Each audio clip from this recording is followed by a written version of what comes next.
What is up, everyone, and welcome back. A comment was left on my recent Ninganisi video that I did delete because it was poorly written and kind of toxic. But at the same time, the more I thought about it, the more I wanted to address the gist of what was said. I can't replicate how bad it was in my own English, but it was not very well written and certainly not very well conceived.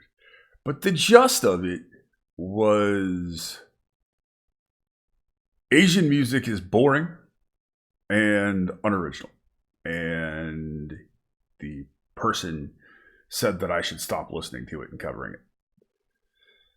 So I completely disagree on every level. One, I do not find Asian music boring.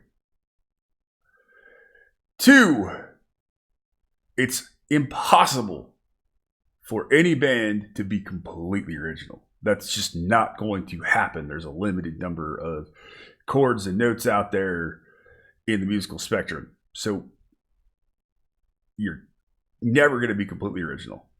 And it's asinine to think anything else, because there's going to be influences. Two, or three or four, whatever. Well, it's not even count at this point. But to add to that, you're going to be influenced somehow, and those influences are going to come out in your playing. Zakk Wylde from Black Label Society and Ozzy Osbourne, Pride and Glory, and others said I guess about a year ago on Nikki Sixx's show that it's okay to sound like your influences and to have your influences pop up in your sound. And I agree. I might not always listen to it, but influences are gonna happen. If that's what you're a fan of, that's what you like playing, that's what you're gonna play. But the other thing I really could not stand about it is labeling an entire continent worth of music to be boring and unoriginal, simply because that person didn't like it. I don't understand how you can think Ninganisi were boring, to be honest. I mean, taste is certainly subjective, but I highly disagree that Ninganisi are boring. But then again, I'm a fan of Doom, I'm a fan of Stoner, and I'm a fan of thrash and crossover, and that particular track had a lot of those influences going on.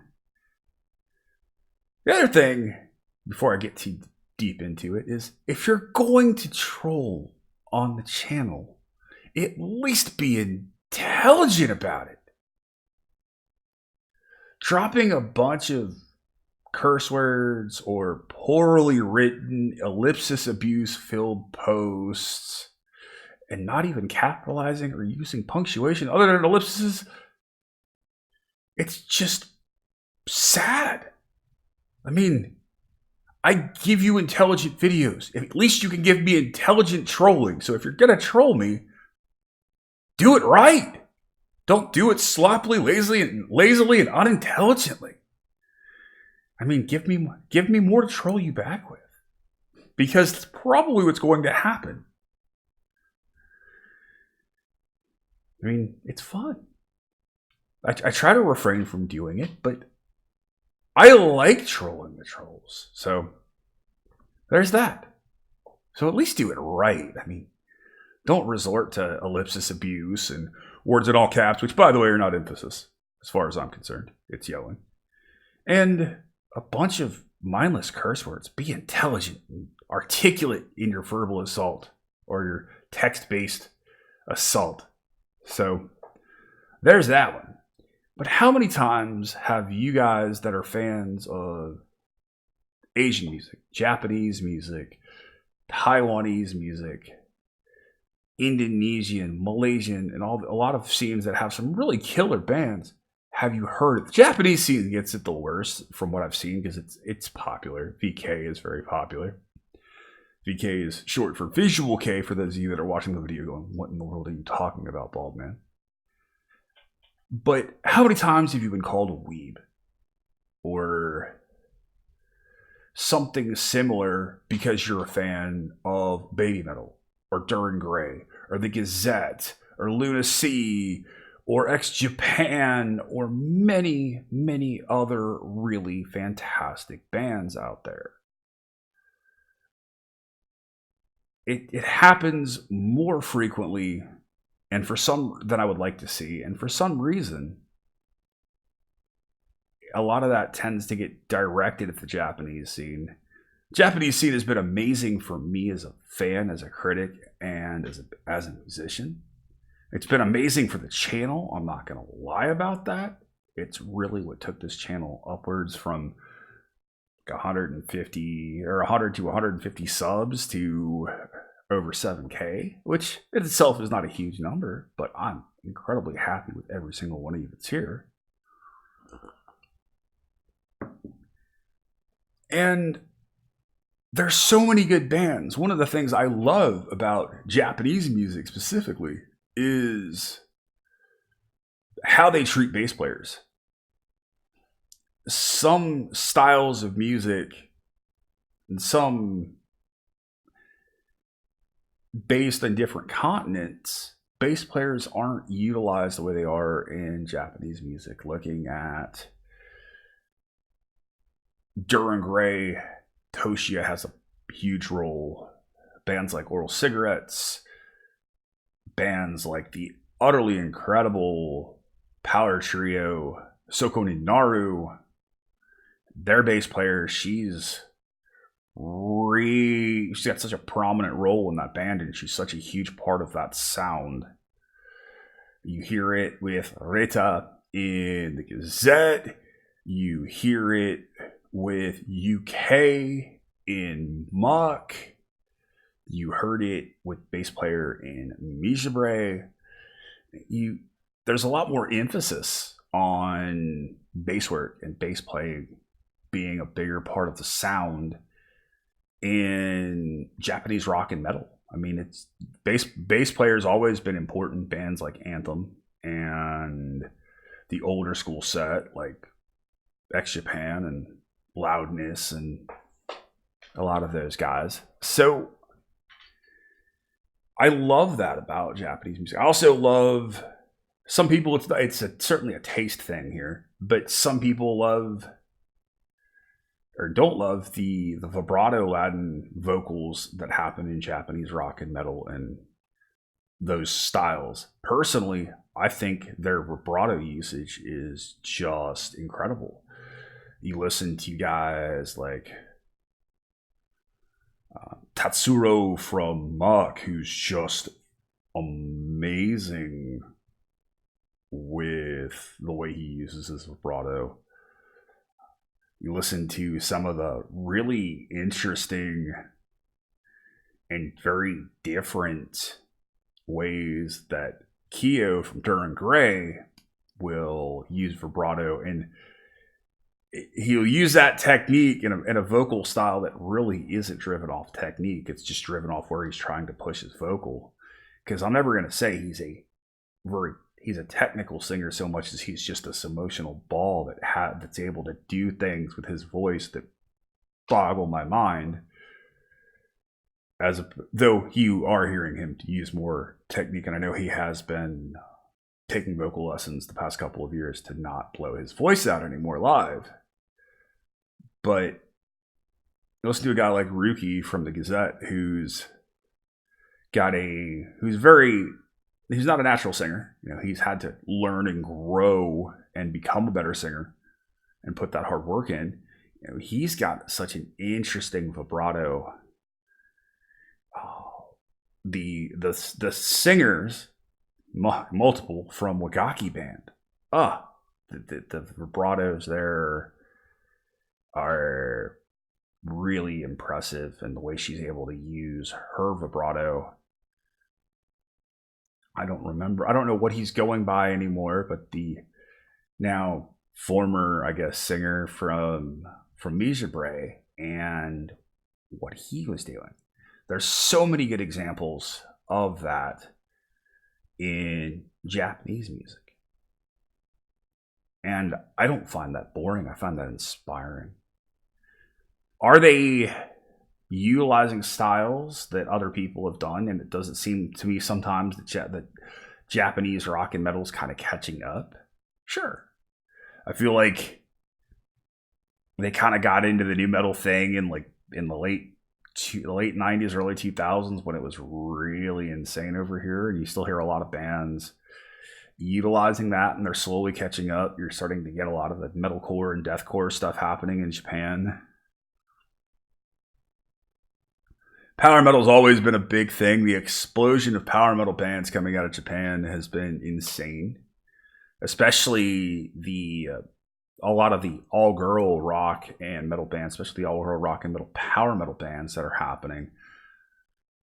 There's a ton of them. There's a lot of them coming out, and there's a lot of them that are having success as well. I know there was the recent Japanese rock and metal fest that happened in London that our subscriber Scott was able to go out to and catch it. He said the VIP session there was like a party. He said it was worth the entire experience just to be able to hang out and spend a bunch of time with all of these different bands, to include Unlucky Morpheus, Bradier, and others. And there's just so much going on in the Japanese scene. Never mind looking at the Indonesian scene. The Indonesian scene I've covered a bunch of, and I need to cover more. But man, for extreme metal and metalcore, like metalcore, deathcore, death metal, brutal death metal, the Indonesian scene's nuts. There's some amazing bands over there. And the fan base in Indonesia is ridiculous. And from a channel perspective, I think the most views I have for a single video is one of the Indonesian bands, and it's over 100K, and that's ridiculous, and that's something that I didn't expect at all. But there's amazing scenes, and there's amazing bands all over Asia. You have Sonic from Taiwan that do incredible work, both musically and politically, with their lead singer being so active in Taiwanese politics. And it blows my mind that people try to put that down. You get so much about people putting down baby metal. I know that's not everybody's thing, but metalheads were supposed to be a brotherhood, ladies and gentlemen, boys and girls. Why do we spend so much time? Why do we care what other people like in metal? And I say this is a recovering elitist. I mean, I was bad when I was in high school. I fully admit it. But all we do by trying to say what is and what isn't, and what's true and what isn't, and all of this stupid, petty garbage, we ruin the ability of other bands and people. We shame people for what they listen to. And it's stupid. It's just a dumb, ignorant thing to do.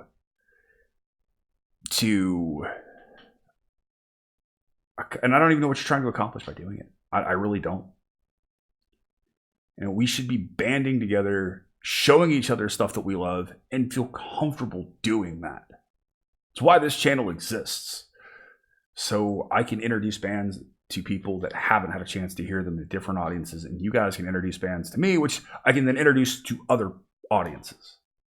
And hopefully that gets the band you love, and that gets the bands that are busting their butts out there something else. So that was one of the biggest things. Is the more I thought about the comment last night that I read yesterday, when I thought about it last night, it's just how much it damages and just doesn't serve a point.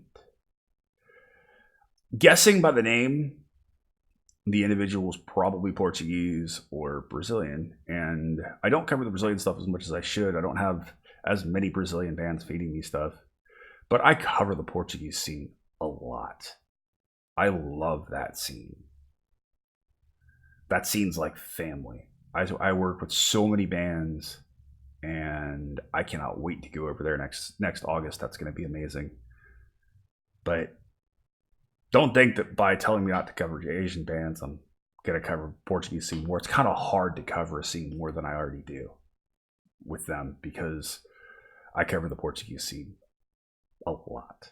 I mean,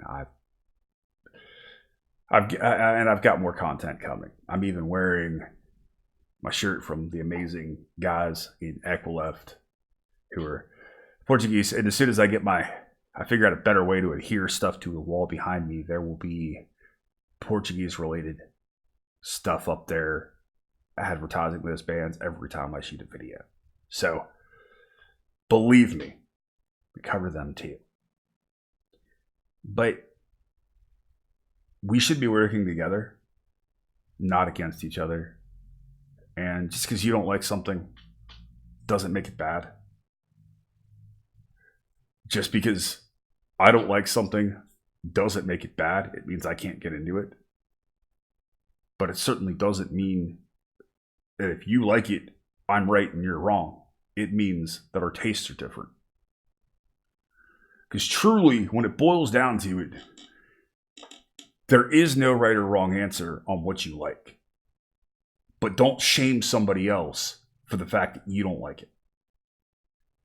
You don't like it, cool. It doesn't mean they suck. Very rarely do I hear a band that I just think, man, they're just not good. Now, there's certain stuff that I can't listen to because I don't like the mix and I hate the way it sounds. And sometimes it even hurts my ears and is physically painful to listen to because of the frequencies. That happened with that happens a lot with the quote unquote down tempo deathcore stuff out there, which I just cannot get into. I keep trying. Maybe that'll happen, but I can't right now. But Suicidal Tendencies back in their Lights Camera Revolution album. Mike Muir said on the track, "Bring Me Down." Just because you don't understand it don't mean it don't make no sense. Just because you don't like it don't mean it ain't no good. Words to live by, ladies and gentlemen. Words to live by. Moral of this video truly is, one, Asian music is awesome. It's fantastic. There's a lot of bands out there. I cannot wait to go see Durham Gray next month. I cannot wait to see you guys that are going to be out in Houston. That's going to be an amazing experience. That's going to be fantastic. And also, don't shame people for what they like just because you can't handle it. It's not your thing. It doesn't mean it's not good. And when I did the BTS video, it wasn't to shame BTS. It was to have fun with the subscriber base. I know some of the BTS fans got a little upset about it. But there's never any malice in anything I do here. And even calling out the trolls, there's never malice behind that. I find it fun. But taste is taste. It's completely subjective. People are going to like different things. That's what makes us. That's what makes people different. That's what makes engaging with different people and interacting with different people and sharing the things that you love, trying to find that common ground, fun.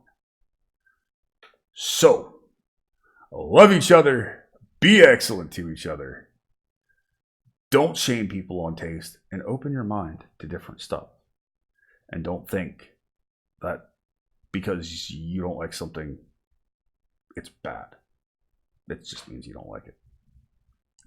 Thank you, guys. I love you very, very much. Thank you to my law enforcement, military, veterans, and first responders for what you guys do every single day. As always, you have been awesome. I have been Baldman. I'll see you in the next one. Be excellent to each other and keep headbanging.